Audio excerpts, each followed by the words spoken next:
Have you ever made a mistake that resulted in genuine physical pain? Sometimes so serious that it actually really hurt. Maybe you've experienced a business loss because of this, and you're still beating yourself up over that event. Today, we are diving deep and being genuinely vulnerable about making mistakes and the ways to recover from them. Join us as we discuss 4 practical steps to move past a significant error. Welcome, everyone, to another episode of Secrets in Medical Device Sales brought to you by the Girls of Grit. We are so happy you guys continue to join us every single week and listen into all of our fun and exciting episodes. And we think they're fun and exciting. I mean, that's up to. That's actually I hope funny. you do too. Actually, though, today's episode, I think, Cindy, is a really good one because it's kind of a tough one to talk about because you don't want to admit that you do it. So it's not funny. It's not funny. No, but it's a really good one. It's a really good one because it's so essential to your success as a long-term trusted sales rep, a sales advisor. It's so essential. So what are we talking about today, Cindy? You're right. Let's reveal. So today we are talking about the reality and the realness of making mistakes. And this happens to every single one of us. It happens to the best of us. It happens to the elite. Everybody is human. We all make mistakes, but honestly, it's not even about the mistake. It's how you react and what do you do to recover from it. And I think that this is just really essential because Lisa and I aren't perfect. We've made mistakes and we've learned from them. You walk in somewhere and you think, oh my gosh, I did this before. I will never, ever, ever make that mistake. I don't know. Has anybody felt that way before when you're just like, oh, and it like punches you in the gut, doesn't it? 1000%. I literally just raised my hand. Yes, nobody is perfect. We want to believe that we are, but we all know we're not. And look, the truth is that in the mistakes is where you learn and you grow. So today we're going to talk about it as it relates to medical devices, medical sales, and being in this industry. And it is, I think, so key because you are going to make a mistake. You're going to make a lot of them. The biggest thing to do is to make sure that you handle the situation with integrity and honesty. And we're going to talk about this and what this looks like, you guys. But I think it's really important because you have a choice. You can handle it in a crappy way and you can lie your way through something. And sometimes people get away with little white lies or big lies. And you think to yourself, wow, that went great. I got away with that one. I can do it again. But the truth is everybody knows when you're lying. And it doesn't take a rocket scientist, especially because we work with really smart people. Smart scientists. And they're going to say, that's a lie. Why even go through that? Why even go down that path? Just be honest. And, with that, I have a story. We have our secret. Yes, actually, that rolls into. We do have a secret. We do have a secret. Exactly the secret that we want to reveal when it comes to making mistakes. So, honestly, to overcome them is something that we all can do. And the best thing to do, the secret to overcoming your mistake is to own it. Own that, baby. It's ownership. That's the secret that we're revealing today. Yeah. And I know that sounds like kind of silly or maybe very simple. At the same time, it's so important. When you were speaking, it dawned on me, and I don't remember who said this quote, but it's life is 10% what happens to you and 90% how you react. If I sat here and Googled it, I could let you know who said it, but I think that applies to making mistakes. And we want to talk about reacting in a very positive way, in a way that will affect your business positively, your relationships positively. So we'll first kind of dive into a little bit about what the steps are into that comeback. We've all the moments, you make a mistake, and your gut, you just tighten up and you think, oh my God, this is awful. The world's falling apart. What do you do in that minute? Yeah. How do we come back from this?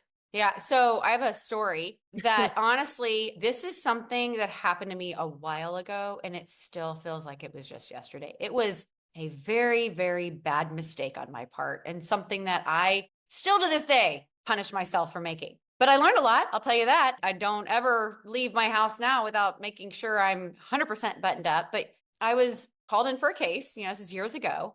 And I had a bunch of different stuff with me. And I thought that I grabbed the right things. for this case. And I drove all the way to the hospital, and it was an early morning case. And I got there, with a little bit of time left. I pulled into the parking lot, and per usual, I pull everything out, and I'm looking and making sure. And now at that point, I was just checking after because I assumed that I had everything. So I pulled into the parking garage and I went to pull out all the product, and I'm looking at what I brought, and I'll be darned, I didn't bring the right things. And that moment of that feeling, it's so bad. It's the worst feeling ever, Cindy. It's like this empty, lonely feeling of, oh my gosh, I just made one of the ultimate mistakes, and it's all on me. And I can't blame anybody else. I can't say, oh, they didn't send me the right stuff, or, oh, it was there. I swear. Somebody took it. Somebody went into my car and stole it, The little elves, they came out and said, I want this. Dog ate my homework. Can't say that either, right? What did I do? Well, I took a big gulp and I picked up the phone and I called my doctor. And I told him, I said, hey, I don't even know how to tell you this, but I'm just going to tell you. Here's what happened. Here's what I have. I don't have what you need. And I need you to call somebody else. And I need you to do it now because I know the patient's going to be rolling into the hospital and into the OR pretty soon. And that was a really bad feeling. And it was low. And I felt like a loser. I can't believe after, I think it was like 15 years into doing this. And I make this kind of rookie mistake. And I say rookie because rookie is like just a term that when you're new at something. But the truth is like everybody makes mistakes. Nobody's immune to it. And it doesn't matter where you are in your career. At some point, you are going to make a mistake. Thank God it wasn't catastrophic to the point where like patient was already on the table. I thought I had it. I rolled in and then I opened the bag and that's not there. But the point is, it was a hard pill to swallow, but I picked up the phone and I made the call immediately, knowing full well, Cindy, I might never get that physician's business back. Just hearing what you said, this is actually such a great example because it's an honest mistake. And I would say all mistakes start out honest, right? Don't they start out the way you're driving there, right? Because you're like, I've been doing this for 15 years. I got everything. I just didn't double check. Yeah. So it's an honest mistake. You assumed you had everything. You learn that you're not going to assume anymore, but you did something that I think is really part of what we're discussing today about owning it is your time sensitivity. To immediately pick up that phone and to immediately be able to address, because yes, it sucks and it hurts, but you right now just gave the biggest next step for that doctor to be able to now come up with a different plan. Unfortunately, they had to use somebody else, but your honesty in that situation, I'm actually very proud of you for calling them and doing that. That's a tough mistake though. That's hard, but okay. So now that mistake happened, let me ask you this. Yeah. Has it ever happened since? No. Can I curse on this? Because I'd say, no, absolutely not. You better believe I double, triple, quadruple check everything all the time. In fact, the other day, not the other day, I can't remember. It was one early morning. I literally stopped my truck and got up on the side of the road and was like, wait, I didn't do my check. And I got out, it's pitch black out. And I have my phone flashlight and I'm looking through everything to make sure, even though I knew that night that I put him into my truck, I knew I had the right stuff. That morning, I'm like, oh, I didn't check again. So it was like, it's like this heart-stopping moment that you never want to have happen again. And you will do anything in the world to prevent it. And how crazy is it when mistakes change your actions? And that's exactly what you did. Like to the point of such a routine that even though you did the routine, now you had to recheck the routine. So I think that actually that was such a great story that let's just kind of start in a simple way, break down practical steps to make the comeback. And your story pretty much says a lot there. But I have a story to tell you. I mean, I have a finished product.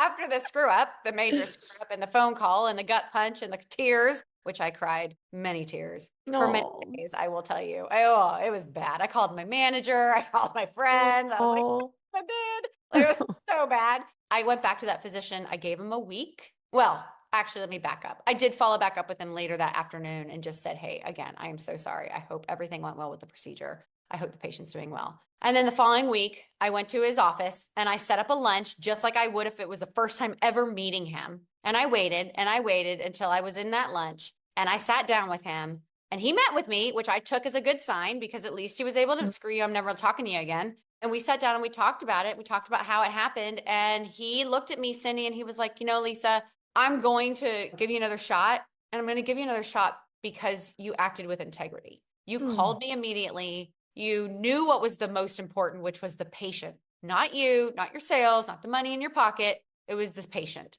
And he said, because of that, I'm going to give you another shot, but don't screw it up again.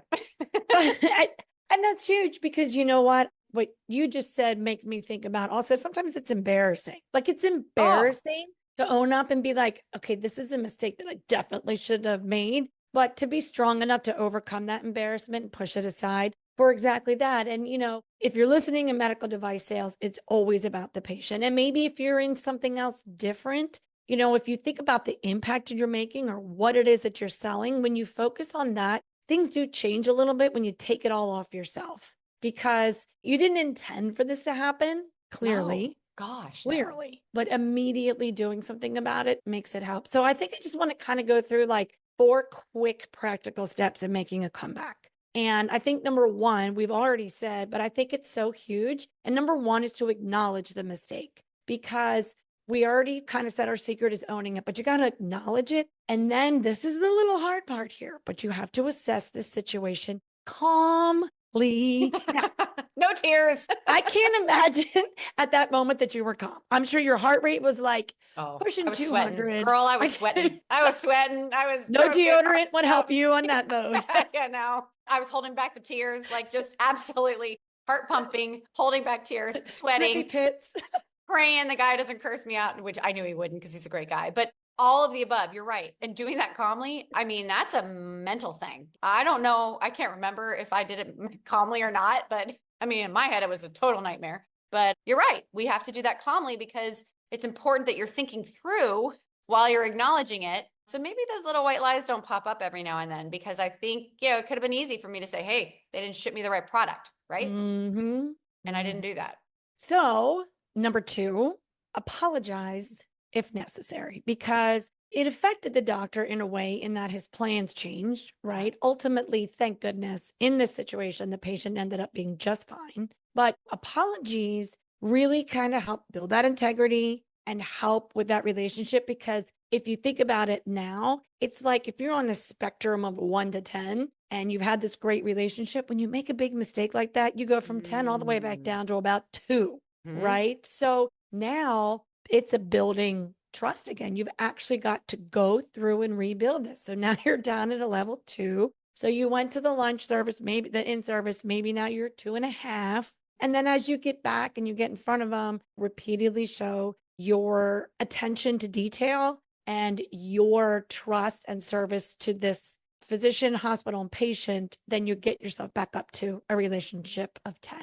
That's That's a a tough one. really, yeah, that was a really, actually, that's a great point because you're right. When I was having that lunch meeting, I didn't feel like a 10 anymore. I felt like a 2 or even a 1 or a 0. And I will tell you, when we finally did a case again, girl, I was so nervous. I was so worried. It was like triple checked everything. But you're not at that. You in your mind have already cut yourself down. You've already beat yourself up so hard that you're walking in like a beaten dog. You got to gain that confidence back. You got to get that confidence back. It took a lot for me. I mean, by the end of the case, it was great. Everything was perfect. And I'm like, yeah, high fiving. We're all happy again. Everything's positive. But you go back down on that sliding scale, and it's not hard to do when you screw up. So you're right. It's a process. And I think number 3 in that, practical steps thing is you got to analyze and learn. And that's exactly what I did. I learned my lesson. Not only did I learn it, I created new habits out of it. It made me stop in my tracks and really take some time to make sure that I was doing everything appropriately at that point to earn that customer's business back.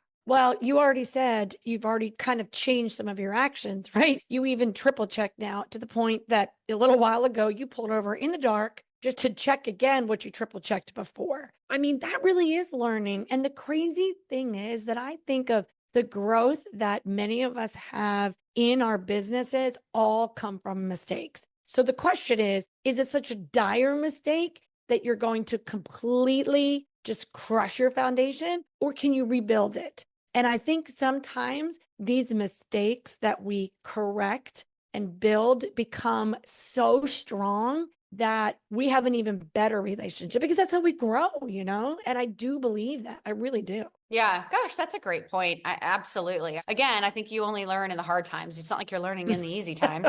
Not that I would wish this on anybody because it was really a tough time. When we sat down and we were talking, and this is another thing to think about when you're looking for steps of coming back, is get them to tell you how they feel. I asked him, I was like, look, I know this is disappointing for me. I'm sure it's disappointing for you. Do you trust me? Do you trust me to come and work with you again? I want to build that trust back. I want to gain your trust back. Tell me how I can do it. And that's basically seeking feedback from your customers, asking them, hey, how can I earn your business back? How can I get it back? Well, I think that's so full circle with the honesty that it takes in doing that. And I think that you got to remember, at most of us are women listening to this, is that there is the emotional part. We already hold ourselves to a higher accountability because of we always seem up against more.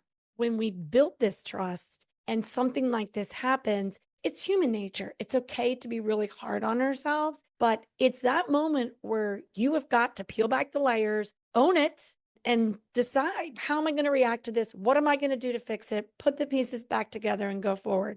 That emotional part is real. And you can acknowledge it. But again, I mentioned this quote before: life is 10% what happens to you and 90% of how you react. Well, okay, it hurts. Well, guess what? Get stronger. And now it's time to really become resilient and be able to go forward and have greater success, because I think it's very possible. So when you were talking, it was making me think. So I didn't want to tell anybody that I made this mistake, by the way. I did not want anyone to know, other than like my husband and my friends who I was boohoo crying to, but they weren't my colleagues. They weren't my managers. They weren't, well, I did call my manager, but nobody within the company did I want to know. And then about, I don't know, a couple months later, maybe 6 or 7 months later, I let it slip to one of my colleagues, and it was male. And he's like, oh, I've done that. I'm like, wait, what?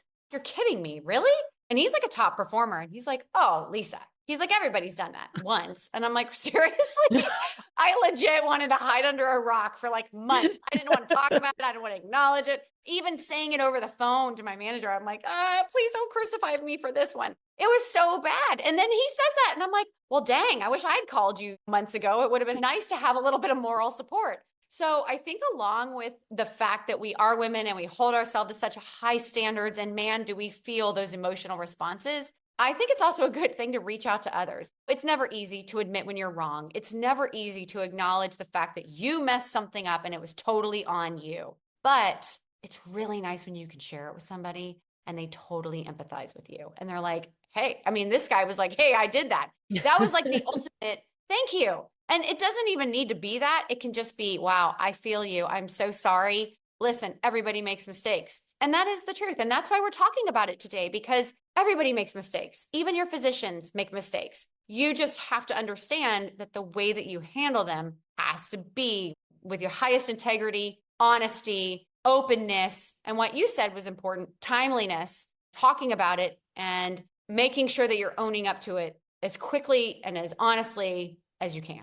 I just want to back up for a minute, because I think that you just hit on something that is so important. Because, you know, when you talked about reaching out to the male coworker, some of the things we've talked about on previous episodes about how you really get support from others. And I think all of us have that circle of closeness and where it's safe, because we are not on an island in this job. And I think that sometimes it's okay to ask for help. It's okay to need that help, because when you have somebody else support you, like clearly that sounded like he made you feel so much better. Just to know that you weren't alone, that he bounced back from this. But then maybe it's something that if you have that close knit group of people that you can say, look, guys, hey, this just happened. I don't want it to happen to anybody else. I just want everybody to be aware. Let my pain just infuse in you for a minute, and then you'll never do it. Yeah, 100%. So, and that's what builds us. Sometimes as women out here in medical device, we feel that we're alone. And I think that we've mentioned before about finding mentors and finding support, but I think this episode just drives that home. And I think this, just as a reminder, is to seek out some of that support, because I think it really helps when you find somebody that doesn't judge you. Absolutely. And that can give you guidance and say to you, not just support you and say, hey, I was there too, support you and say, I was there too, and you're going to be okay. Put some steps into place so it'll never happen again. Here's what I did with my customer or in my situation. Maybe you can try this with them. Why don't you do X, Y, Z? You know, the things that you and I just talked about. And that really helps because sometimes when you make these mistakes, your mind goes blank and you're like, oh my gosh, my life is over. I'm going to lose my job. Oh, this is terrible. Like, I'm such a bad rep. You know, it's like, we talk about this. Or maybe it's just me, but I go like, No. throw to 1,000 real quick. And I'm like, oh, I'm the worst rep ever. Like, it's just, and it was really nice just to hear, hey, man, I screw up too. Again, with us being women, we hold ourselves to such high standards and we have to maybe back off that a little bit and be just real and give ourselves some grace and be okay with the fact that we screwed up. You own it, honest about it, have the integrity to talk to your physicians about it or customers about it, whoever it is that you made the mistake with. Know that they may not forgive you. And that's human nature. Sometimes they may not, but do everything in your power to try and rectify the situation and then learn from it. Create those new habits. I can't tell you, it's not just checking my products. Now, there's other things that I've done from mistakes that I've learned from that I now have as part of my rituals and whatever it is that I'm doing with work. I've never veered from those since because I know what can happen if I don't put in those good habits. So I think this is a really good episode, Cindy. I'm glad we talked about this today. Everybody is going to make mistakes in life, whether it's personal, whether it's in business. You got to know that ahead of time and you got to embrace the tough. Like you said, you're going to learn from that. And it's what you do in that time that really defines you as a person, as a good character versus a bad character, as a sales rep, as a trusted advisor, as a mother, as a wife, as a father, as a husband, you know, all of those things. It's what you do in that time that really matters. Absolutely. And I'm so glad you were vulnerable in sharing this mistake that you did years ago, because I think one thing that I've listened to in what you described is that we talk about authenticity, right? And every example on previous podcasts, we've tied into being authentic. And it's always been in a positive sense. It's always been you go into, whether it's an OR, you go into a meeting and you're authentically you. But you know what? You need to be authentically you in a bad situation too. It's how you react. And I think that that was a really good reminder, because when you take yourself wherever you go and you always put your best foot forward, because that foot's going to fall sometimes and we're going to have a mistake. So I love that you were able to come back from that. And in a quick summary, our 4 steps that we mentioned were just acknowledging the mistake, apologizing if necessary, learn from it. And once you analyze it, and then seek feedback from your customer, getting some support though from your coworkers as well, or anybody else will help you get through that. So I really hope that our little secret today of owning up to a mistake will take you into this week ready to just breathe and make every good attempt for things to go right. And if something doesn't, okay, now we hope we've given you a little bit of fuel to know what to do. That's right. Now you know. And you're not alone. And you're not alone. I was just about to say that. You're not alone. So anyhow, that wraps up today's episode. Thanks everyone for tuning in to another episode of Secrets in Medical Device Sales. Go out there and kill it. Love it.